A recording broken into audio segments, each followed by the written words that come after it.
இதுவரை நான் ஒரு 1000 கஸ்டமரை பார்த்துருந்தாலும் எல்லா கஸ்டமர் கேட்கக்கூடிய ஒரே கொஸ்டின், ரொம்ப கஷ்டப்பட்டு அவங்க ஒரு பிளான் ரெடி பண்ணிட்டு வந்திருப்பாங்க.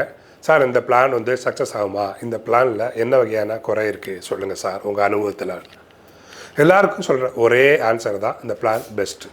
ஏன்னா இது உங்களோட பிளான், உங்களுக்கு தெரியும் உங்கள் கஸ்டமர் யார், அவங்களோட எக்ஸ்பெக்டேஷன் என்ன, அவங்க உங்கள்கிட்ட என்ன எதிர்பார்க்குறாங்க. இதன் அடிப்படையில் தான் வந்து பிளானும் சக்ஸஸும் ஃபெயிலியரும் ஆகுது. எல்லோரும் ட்ரெஸ் விற்கிறாங்க, வாட்ச் விற்கிறாங்க, எல்லா பொருளும் விற்றுட்டே இருக்காங்க, எல்லாருமா ஜெயிச்சிருந்தாங்க.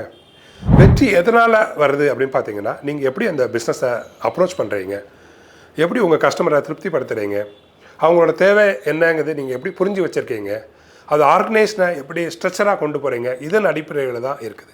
இந்த பிளான் அப்படிங்கிறது வந்து ஒரு செட் ஆஃப் சப்போர்ட்டு தான். உங்களோட மக்களுக்கு நீங்கள் வேண்டிய அவங்களோட எக்ஸ்பெக்டேஷனை நீங்கள் ஃபில் பண்ணிட்டீங்கன்னா நிச்சயமாக வந்து நீங்கள் ஜெயிச்சிட முடியும். உங்களோட கஸ்டமரோட எக்ஸ்பெக்டேஷன் நீங்கள் தான் புரிஞ்சுக்க முடியுமே தவிர ஏசி ரூமில் வந்து நான் இது ரைட்டு தப்புன்னு சொல்ல முடியாது.